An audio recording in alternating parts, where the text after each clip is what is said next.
Hello everyone. So as the title suggested, I bricked my Wardriver and it was one of my working ones because I was too lazy to solder another one last night, I think at 1 a.m. I wanted to change the case from this one, which was a terrible print, to the new one and include a battery shield. So the one with 218/650. So how did I break it? I asked both the agent and Joseph, and both of them responded that it might be the case that I unplug it cut the power when it was doing the power cycle. And it is quite possible because I did a lot of tests last night. So suddenly, every time I tried to boot it, it showed the same messages. Connect to wardriver.uk in the Wi-Fi, and when I tried to connect to the specific Wi-Fi, it said the password is wrong. I didn't change the password was the default one as wardriver.uk, but it couldn't connect. And I tried until I think 2:30 a.m. and I let it go. And then I struggled again this morning for I think more or less 3 hours to get it back running.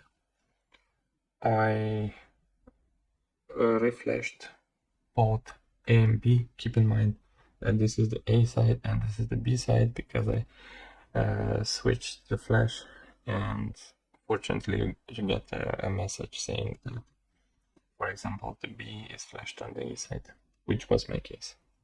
So I refreshed both of them, but I had the same issue. Every time it booted, it will ask to connect to wardriver.uk Wi-Fi.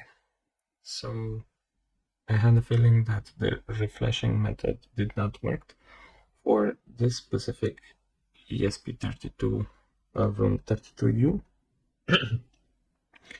I have to, at least in my case, for all of the modules that I had, you have to keep the boot button pressed when you're flashing. And I did this, and the flashing was successful, but unfortunately, I got the same message over and over. So the solution to unbrick it is to factory reset it, and then you can upload the flash again. So in order to factory reset, I will post a link to my GitHub page where you can download the factory reset bin that you will need in order to do this, and another link to Espressive GitHub where you can factory reset the module. So first, you have to change the baud rate to 1152, then press connect, and also the module should be connected to your PC, and change the COM port for your case. In my case it was 8, and press connect. And now you have to press the boot button, keep it hold, press the reset, let it go of the boot button, and then you can see here changed if everything was successful.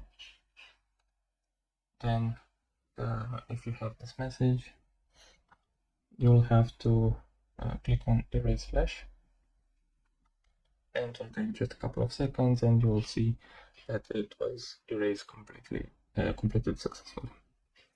Then you have to change the flash address to 0000, and then choose the file that I shared in my GitHub, and select it, and then you'll have to press program. Again, it will take a few seconds, you can watch it as it goes.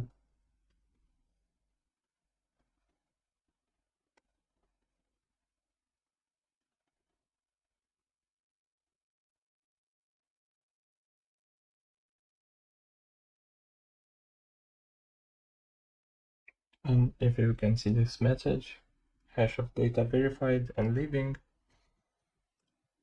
that is pretty much it. You can now disconnect from this website, and now you can start to flash the A side. For me it was the A side which was bricked.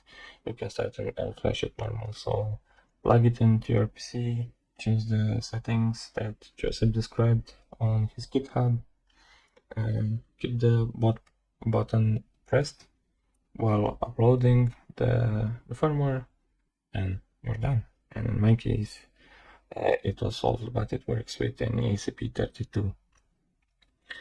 So I'm glad I have it back. I was just a step away to throw everything away and start soldering a new one, but I'm glad that it's now fixed. And I'll do another video related to this case because it was a pain. I'm not sure if it's related, but most probably it's related to the 3D printer that was used, because I don't own one. So I searched for someone who does 3D prints. So yeah, but this will be in another video. So hope this will save your Wardriver if it's the case, and please subscribe if it was useful. Cheers.